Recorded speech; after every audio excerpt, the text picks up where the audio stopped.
एक है मल्लू राम, लंबा चौड़ा ताकतवर पहलवान, रंग काला और मन से कोमल। सबकी सहायता करने वाले मल्लू का छोटे बड़े सभी सम्मान करते थे, पर उसे एक चिंता बहुत सताती कि पहलवान होते हुए भी आज तक उसने एक भी कुश्ती नहीं लड़ी। मल्लू सुबह सुबह अखाड़े पहुंचकर दंड बैठक, भार उठाना, कुश्ती के दांव पेंचों आदि का मन से अभ्यास करता। एक दिन मल्लू पहलवान दंड बैठक कर रहा था, तब राधे नामक एक अन्य पहलवान उस्ताद से, सुना है उस्ताद जी, अब की होने वाली कुश्ती भयंकर होगी। परमल अखाड़े का जगत सिंह भाग ले रही है, उसके सामने सब चीनी कम चाय है। अब मैंने भी सुना है। उस्ताद जी, हमारे अखाड़े में कौन जा रही है, या आप जग्गा सिंह के आगे किसी को ना भेजो जो बड़ बोले। जाकर बबुआ को बुलाओ। बबुआ आता है। जी उस्ताद। रे बबुआ, जग्गा वाले दंगल में तेरा नाम लिखवा दे, जैसी आपकी इच्छा। शाबाश, अच्छे से अभ्यास करो। जग्गा को हराकर इस अखाड़े की लाज रखनी है तुझे। फिर वह मल्लू को बुलाता है। ए मलुआ, इधर आओ। देखो, ये बबुआ तुम्हारे साथ कुश्ती का अभ्यास करेगा। जग्गा को हराना है, तुम इसको अपने दाव पेच भी सिखा दो। वो तो ठीक है उस्ताद, पर क्या आप मुझे भेज दो दंगल में, मैं उसकी चटनी बना दूंगा। तुम न रहने दो, जितना कहा है बस उतना ही करो। मलुआ और बबुआ अभ्यास करते हैं।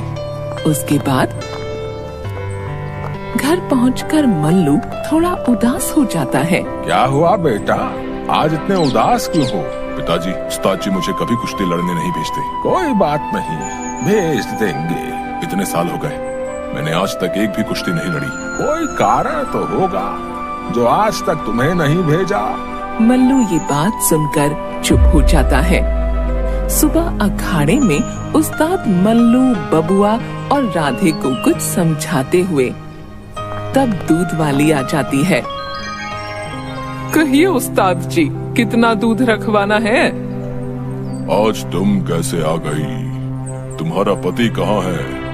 रोज तो वही आता है। उसे नौकरी मिल गई है, आज से मैं ही आऊंगी। इतनी महंगाई में खाली दूध के काम से घर नहीं चलता। ठीक है, 10 लीटर रखवा दो। बबुआ दूध का डिब्बा उठाकर अंदर लाता ही है कि एक आदमी भागता हुआ, चिल्लाता हुआ अखाड़े में आता है। उस्ताद जी वो। अबे क्या हो गए हो? इतना चिल्ला का रही हो है? वो लाला जी चलते चलते सड़क पर गिर गए, पैर मुड़ने से उठ नहीं पा रहे, किसी को भेजो जल्दी से। कौन से लाला? वो मोटे पेट वाले, वो जो 200 किलो का है। हाँ उस्ताद जी वही। वो ऐसे न उठ पाएंगे, तुम सब जाओ मदद करने के लिए। ओ बबुआ, मलुआ, चलो रे, जल्दी चलो। राधे, बबुआ और मलुआ सड़क पर पहुंचते हैं। मोटे पेट वाला व्यक्ति सड़क पर गिरा हुआ था। तीनों उसे उठाने का प्रयास करते हैं, पर बबुआ और मलुआ उसके हाथों का वजन संभाल नहीं पाते। क्या खाते हो लाला? अरे पहलवान है, कोई कूली थोड़े है।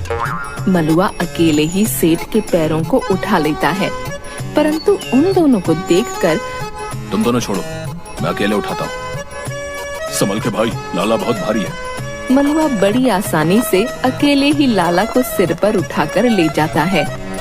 सभी लोग देखते रह जाते हैं। अखाड़े में, उस्ताद जी बुरा न मानो तो एक बात बोलूं? बोल, क्या बात है? कुश्ती लड़ने बबुआ की जगह मलुआ ने भेजो, छोरा नाम रोशन करेगो, देख लेना। क्यों बे, बबुआ में क्या कमी है? माफ करो उस्ताद जी, मारी और बबुआ की हालत लाला के हाथ उठाते ही खराब होगी, पर ये मलुआ तो अकेले पूरा लाला उठा लियो।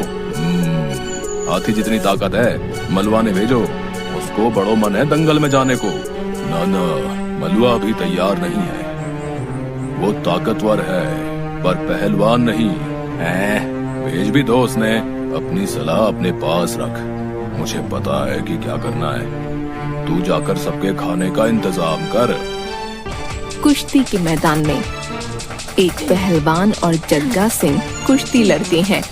जग्गा उसे धक्का देकर पकड़कर वह दंगल जीत जाता है। उसके बाद बबुआ और जग्गा लड़ते हैं। दर्शकों में बैठे राधे मल्लू एक हाथ ऊपर करके चिल्लाते हैं, बबुआ बबुआ बबुआ। हर हर महादेव। बबुआ ध्यान से लड़ना। दोनों पहलवान भिड़ जाते हैं। बबुआ जग्गा पर आक्रमण करता है तो जग्गा चालाकी से उसका पैर पकड़कर नीचे गिरा देता है।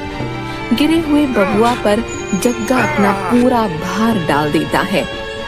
बबुआ की सांस उखड़ने लगती है। वह हार स्वीकार कर लेता है। बबुआ सिर नीचे झुकाए वापस आता है। अबे नाक कटा दियो। नाक ही कटी ना, जान तो बच गई। वो जग्गा मुझे मार ही डालता तो उसका पेट पकड़ सकता था। छोड़ो, अब जो हुआ सो हुआ। मल्लू जब घर जाता है तो रास्ते में उसे एक छोटी बच्ची रोते हुए मिलती है। अरे गुड़िया, क्यों रो रही हो? चाचा मैं छोटी हूँ ना, इसलिए सब मुझे छोड़कर भाग गए। किसने कहा तुम छोटी हो? वह बच्ची को गोद में उठा लेता है। अब तो तुम मुझसे भी बड़ी हो गई। वह लड़की को एक पेड़ के नीचे ले जाता है। लड़की पेड़ से फूल तोड़कर खुश हो जाती है। चलो अब तुम अपने घर जाओ। वह हंसती हुई चली जाती है। इस साल का सबसे बड़ा दंगल होने वाला है, पर तुम निकम्मों को भेजने का मन नहीं करता। नाक कटा दोगे। वो 3-3 पहलवान वाली कुश्ती? हाँ वही। उस्ताद जी आप सही कह रहे हो। हम में कोई लायक ना है उसके। मुझे भेज दो, मैं अकेला ही तीनों को देख लूंगा। ना तू रहने दे। उस्ताद जी 4 साल हो गए पहलवानी करते हुए, पर आज तक मैंने एक भी कुश्ती नहीं लड़ी। क्या मेरे दांव पेच ठीक नहीं, या आपको मुझ पर भरोसा नहीं? अरे मल्लू, पहलवानी करने और लड़ाई लड़ने में बहुत अंतर है बेटा।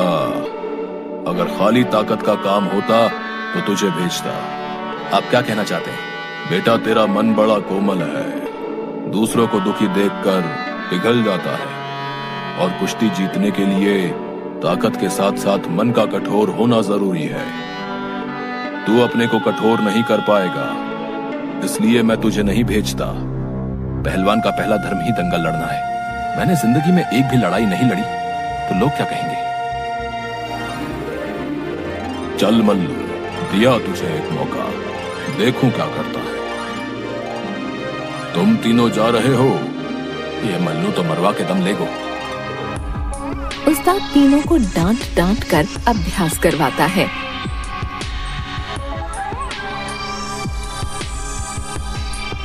मैदान में बबुआ, मलुआ और राधे के सामने जग्गा सिंह और 2 अन्य पहलवान, तीनों एक एक के साथ लड़ते हुए। 2 मिनट बाद राधे दंगल से बाहर हो जाता है। क्यों बे, थोड़ी देर तो टिकता, जानबूझकर भाग आया। वो उस्ताद जी चुप। तभी बबुआ भी आते हुए दिखाई दिया। तू भी आ गया।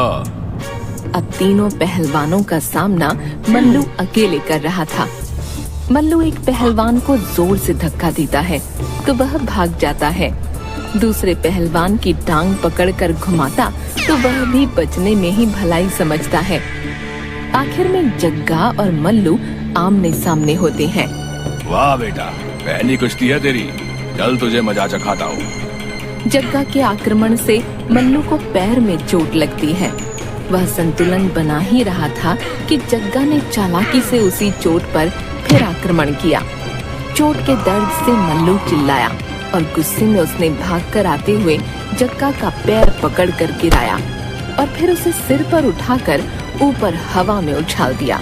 फिर नीचे घुटनों के बल बैठकर जग्गा को धरती पर गिरने से पहले पकड़ लेता है। यदि तुम सीधा धरती पर गिरते तो तुम्हारी एक हड्डी भी न बचती। मल्लू दंगल जीत जाता है। जियो मेरे शेर। बबुआ और राधे ताली बजाते हैं। मल्लू, तू सच्चा पहलवान है। कुश्ती लड़ने और कायदे से लड़ने में बहुत अंतर होता है बेटा। तू कायदे से लड़ा, मेरी मान। तू कुश्ती लड़ने के बजाय बाकियों को लड़ना सिखा। तभी जग्गा आकर मल्लू को गले लगा लेता है। एक ढोल वाला आता है और सभी नाचने लगते हैं।